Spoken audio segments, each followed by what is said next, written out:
मेरा भाई भाभी से मसाज करवाया कर सोता था। एक दिन भाभी मायके जाने लगी। मुझे कहा रात को भाई की मसाज कर देना। मैं भाई की मसाज करने गई। भाई ने मेरे साथ मसाज की जगह भाई हर रात भाभी से मसाज करवा कर सोते थे। जब तक भाभी मसाज ना करती भाई को नींद नहीं आती। एक दिन भाभी को शादी पर जाना था। भाभी जाने लगी तो मुझे पास बुलाकर बोली रात को भाई के आज मसाज कर देना, वरना सारी रात जागते रहेंगे। रात हुई तो मैं सर ढककर भाई को मसाज करने चली गई। अभी 20 मिनट हुए थे कि मेरे होश उड़ गए। भाई ने मेरे साथ मेरी भाभी मुझे बोल कर गई थी कि भाई का ख्याल रखना। साथ ही मुझे वह एक काम करने के लिए भी कह गई थी। मैंने बाकी काम किया था। अचानक से कुछ बुरा हो गया। अब मैं परेशान थी कि भाभी वापस आएंगी तो उनको क्या जवाब दूंगी। वह कहेंगे कि मैं तुम्हें भाई का ख्याल रखने के लिए कहा था और तूने यह सब कर दिया। मुझे खुद ही पता नहीं चला कि यह सब कैसे हो गया और इसमें मेरा क्या कसूर था। यह सब खुद ही हुआ था। मेरे बड़े भाई ही अजीब तरह के इंसान थे। यह हमेशा ही गुस्सा करते रहते थे। मेरी जो पहले वाली भाभी थी वह बहुत अच्छी औरत थी और उनसे मेरे भाई को औलाद ना हुई तो भाई ने कहा कि उसे तो मुझे औलाद नहीं हो रही थी। उन्होंने दूसरी शादी कर ली, लेकिन दूसरी बीवी भी मेरे भाई को औलाद ना हुई।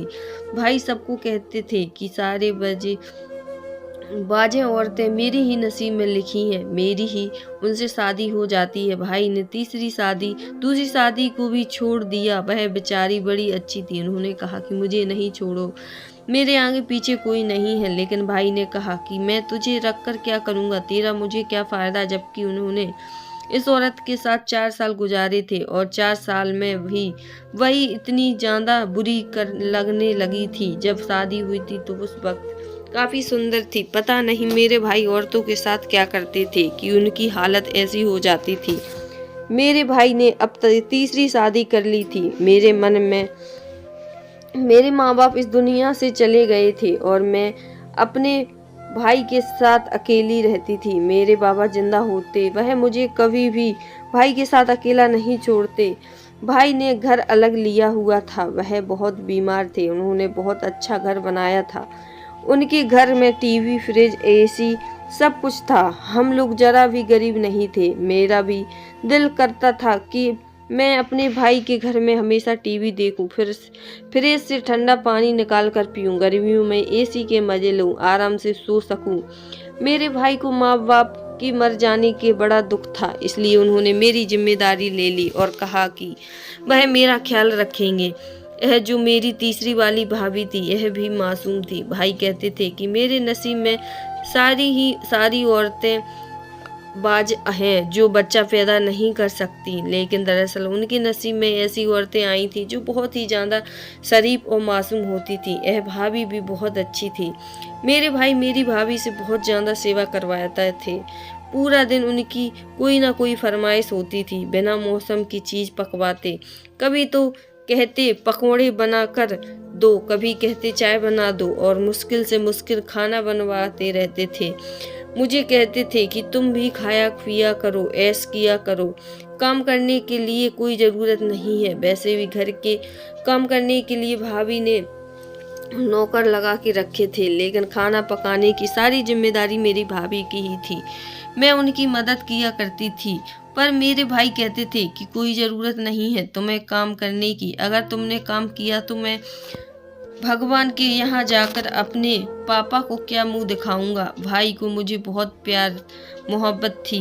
उनको एक बार किसी आदमी ने कहा कि तुम्हारी तो तीसरी बीवी से भी औलाद नहीं हो रहे, इसका मतलब है कि शायद तुम्हारे अंदर ही कुछ गड़बड़ है। तो उन्होंने कहा कि मेरे अंदर कोई गड़बड़ नहीं है, लेकिन अब मुझे औलाद नहीं चाहिए। मेरी तीसरी बीवी माँ बन सकती है, पर अब मैं बच्चा नहीं पैदा करना चाहता। कहाँ बुढ़ापे में बच्चा उठाकर फिरूंगा। बच्चों के कई काम होते हैं। अब तो मेरी अपनी दवाइयाँ खाने की उम्र आ गई है और मैं इसके लिए दूध और सामान कैसे लाता करूँगा। मेरे बाप ने मरने के बाद मैंने अपनी बहन को ही अपनी बेटी माना है। मैं उसको विदा कर दूंगा। मेरे सारे अरमान उसकी शादी में पूरे कर लूँगा। यह बात सुनकर रह गई थी। मुझे बड़ी खुशी हुई। मैंने कहा कि मेरे भाई तो बहुत अच्छे हैं, मेरा कितना ख्याल रखते हैं, मुझे अपनी बेटी बना लिया है। मेरे भाई मेरी भाभी से बहुत ही ज़्यादा काम करवाते थे, रोज रात को उनसे मसाज भी करवाते थे, जबकि यह काम बड़ा मुश्किल होता था। मेरे भाई भाभी के ऊपर बड़ी ही जिम्मेदारी थी और पैरों के साथ उनकी कमर और टांगों को भी दबाया करती थी। उनका इतना ज़्यादा वजन नहीं था, शायद वह 40 किलो की होंगी। भाई 1-2 घंटे तक भाभी से मसाज करवाते रहते थे, यहाँ तक कि जब भाभी वापस आती तो खुद तक जाती थी। भाई को एक बड़ी अजीब हरकत थी, वह कभी कभी भाभी को कमरे से बाहर निकाल देते, कहते थे कि मुझे अकेला सोने दो, लेकिन कभी कभी भाभी उनके कमरे में भी सो जाती थी। मेरे लिए अलग से कमरा था, वहाँ पर एसी भी लगा हुआ था। मेरी जिंदगी तो यह पर ठीक थी। मेरी भाभी को कहीं जाने की जरूरत नहीं होती थी, जाने नहीं देते थे, उनके अपने घर भी नहीं जाने देते थे, अपने घर रुकने नहीं देते थे। मेरी भाभी कहती थी कि मैं तो बस यहाँ पर सेवा करने के लिए आई हूँ, अमीर बंदा है, इसके पास पैसे हैं, हम लोग गरीब थे, माँ बाप ने पैसा देकर शादी कर दी, वरना मेरी तो यह पहली शादी है। भाभी मुझे अपना दुख सुख बताती थी, कहती थी कि लेकिन भाई से बहुत ज्यादा डरती थी। जैसे ही किसी आहट की आवाज आती तो भाभी चुप हो जाती और मुझे बार बार कहती कि किसी को कुछ मत बताना कि मैं तुमसे यह बात की थी। मैं भी कहती कि नहीं बताऊंगी, कि मुझे बताकर क्या मिलता था। मेरी भाभी अच्छी थी और भाई भी मुझसे उन दोनों के साथ ही अच्छी तरीके से रहना था। मुझे एक दूसरे में फूट डालने की क्या जरूरत थी। मेरी भाभी ने मुझे बताया कि उनके पापा बहुत बीमार हैं, बिस्तर पर पड़े हैं, तबीयत बहुत खराब है, लेकिन तुम्हारे भाई जाने नहीं देते कि घर के काम जरूरी है, टाइम पर खाना नहीं मिलता तो मेरा मूड खराब हो जाता। भाभी मुझे कहती कि औरत गरीब घर से शादी कर ले, जो कम से कम प्यार करने वाला हो और एहसान करने वाला हो वह, लेकिन ऐसा आदमी से शादी ना करे जिसके पास पैसे तो हो लेकिन वह उसकी इज्जत ही ना करे। मैंने कहा कि पर और तो आजकल ऐसा नहीं सोचती, वह तो बस कहती हैं कि बंदा अमीर हो चाहे जैसा भी हो। मेरी भाभी ने कहा कि हाँ, काश कि मुझे पहले पता होता कि यह सब कुछ होता है तो मैं तुम्हारी भाई से कभी शादी ना करती। मेरा तो दिल करता है गले में धूल डाल लूं और उसको बताऊं कि कोई भी अमीर आदमी से शादी ना करे, और करे तो कम से कम ऐसा आदमी से करे जिसके अंदर थोड़ा बहुत एहसान इंसानियत हो। मेरी भाभी बड़ी परेशान रहती थी। मैंने कहा कि मैं आपकी मदद करती हूँ, मैं भाई से बात करती हूँ। उन्होंने कहा कि नहीं नहीं, तुम बात नहीं करना, वरना वह कहेंगे कि तुम कहा, लेकिन तुम्हारे अंदर ही अंदर भाभी परेशान रहती थी। एक दिन रोना शुरू कर दिया। भाई ने कहा कि क्या बात है, क्यों घर में मनुष्यत फैलाई हुई हो, तुम्हें बिल्कुल अच्छा नहीं लगता कि घर की औरत घर में बैठकर रोती रहे। जिस घर में औरत इस तरह बैठकर रोती है, मेरी उस घर के पैसे रूठ जाते हैं। तुम क्या चाहती हो कि मेरी कमाई खराब हो जाए? जब मेरे पास पैसे नहीं होंगे सबसे पहले तुम ही मुझे छोड़कर जाओगी। मेरी भाभी ने कहा कि मैं अपने पापा से मिलना चाहती हूँ, पता नहीं कब फोन आ जाए और पता चले कि बाबा इस दुनिया में नहीं रहे, आखिर बार उनसे मिल ले पाऊंगी। अगर ऐसा नहीं हुआ तो जिंदगी भर अपने आप को माफ नहीं कर पाऊंगी। मेरे भाई को रहम आ गया और उन्होंने कहा ठीक है चली जाओ, लेकिन सिर्फ एक रात के लिए, शाम को जाओ और आ जाना, अगली सुबह वापस आ जाना। मेरी भाभी तो इस पर भी खुश हो गई। उन्होंने कहा कि ठीक है। मेरे भाई ने थोड़े पैसे दिए और कहा कि उनके लिए कोई चीज भी ले जाना और मेरी तरफ से भी पूछ लेना। भाभी ने कहा कि अगर आप भी साथ में चलते तो। मेरे भाई ने कहा कि मेरी तीसरी शादी है, पहले नहीं जो ससुराल का मुंह देखूं, मुझे कोई जरूरत नहीं है। तुम अच्छी औरत हो, मेरा ख्याल तो करती हो, लेकिन तुम्हारे बहुत नखरे हैं। अगर ज्यादा नखरे करने हैं तो वहीं पर बैठ जाना, मैं तुम्हें तलाक के पेपर भेज दूंगा। मेरी भाभी तो डर गई। मैं भाई का रवैया देख रही थी। इतना गलत रवैया था। भाभी ने उनके साथ हमेशा अच्छा किया, लेकिन भाई ने आज उनको ऐसी बात कह दी थी। ऐसी नहीं कहना चाहिए था। उनका कसूर क्या था? वह कहने लगी कि दिल तो नहीं कर रहा जाऊं, लेकिन एक तरफ पापा और एक तरफ मेरा घर है, और पापा इस दुनिया से जाने वाले हैं। अगर पापा से ना मिली तो जिंदगी भर का जख्म उनके दिल में, मेरे दिल में बैठ जाएगा, मुझे अंदर ही अंदर से खाई जाएगा। लेकिन अगर वहां से आने में देर हो गई तो तुम्हारा भाई मुझे तलाक दे देगा। बस तुम पीछे से सब कुछ संभाल लेना। इस मौका मत देना कि मेरी याद आए। मैंने कहा फिक्र मत करो, मैं उनको टाइम पर सारी चीजें दे दूंगी। यह वह नहीं कहेंगे, मैं सारी चीज बहुत अच्छे से बनाऊंगी जो उनको पसंद आएंगी। भाभी ने मेरे सर पर हाथ रखा और कहा कि तुम बहुत अच्छी लड़की हो, मैं तुम्हें अपनी बेटी समझती हूँ और हमेशा समझूंगी। तो मेरे सुख दुख समझती हो। भाभी वहां से चली गई और सुबह उठ गई।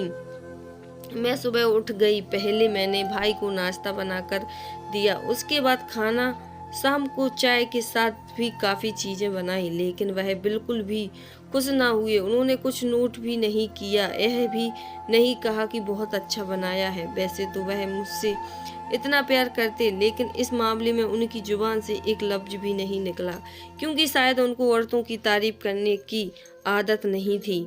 नहीं तो मेरी भाभी भी बहुत अच्छा खाना बनाती है, लेकिन उन्होंने कभी तारीफ के दो बोल नहीं बोले, बल्कि हमेशा ही कहते रहते कि उसे भी अच्छा बन जाता अगर तुम थोड़ी मेहनत कर लेती तो।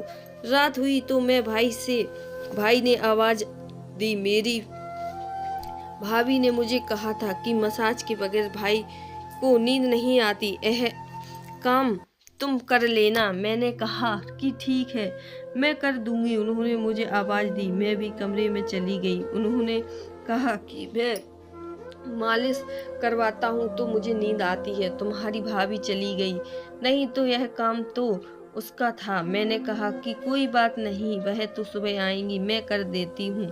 उन्होंने कहा ठीक है। मैं भाई को मसाज करने लगी। मुझे भाई ने कहा था कि वह 2-2 घंटे तक मसाज करवाते हैं, इसलिए मुझे पता था कि मेरी जल्दी छुट्टी नहीं होने वाली। बस मैं भाई की मसाज करने लगी, लेकिन अभी 25 मिनट ही गुजरे थे कि भाई की आवाज़ ही नहीं आई, जबकि उनसे पहले वह किसी चैनल पर खबरें सुन रहे थे, साथ साथ मुझसे बात भी कर रहे थे। मुझे लगा कि सो गए हैं।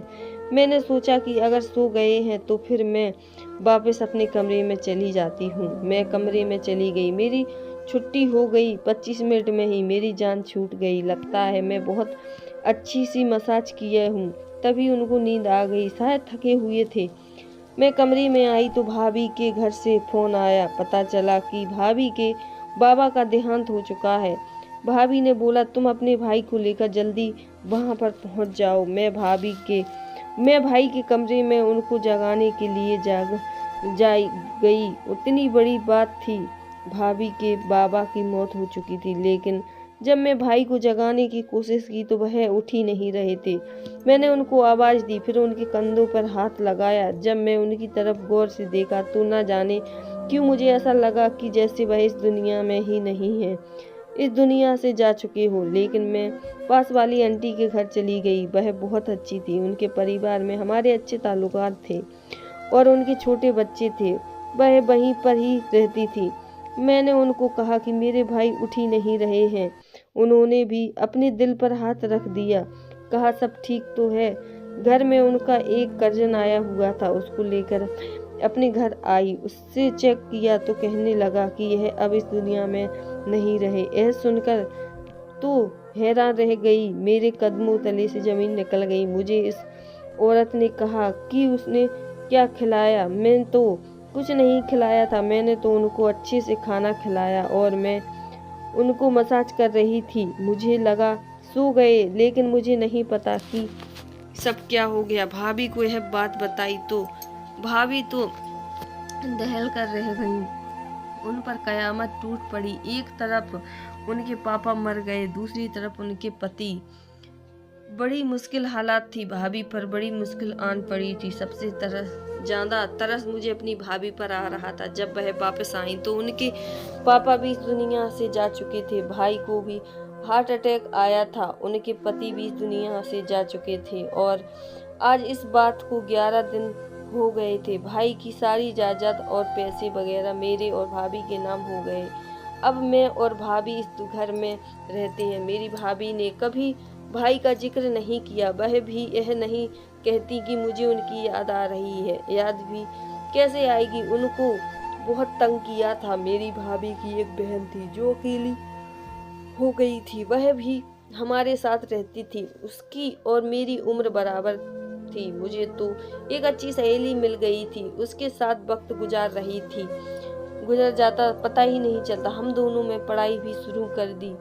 भाभी कहती है कि तुम दोनों को पढ़ाई करवाऊंगी ताकि तुम लोगों की शादी अच्छे घर में हो और तुम लोगों के माँ बाप अब नहीं है, मैं ही हूँ और मैं तुम लोगों की शादी ऐसे घर में करूंगी जिसमें ना सिर्फ लड़की के पास दौलत होगी बल्कि आदत और एहसास भी होगा। दौलत वाला देखकर तुम्हारी शादी नहीं करूंगी। यह जो लोग बिटियाओं की शादी सिर्फ दौलत देखकर कर देते हैं, ना अपनी बेटी के साथ बहुत बड़ा जुल्म करते हैं।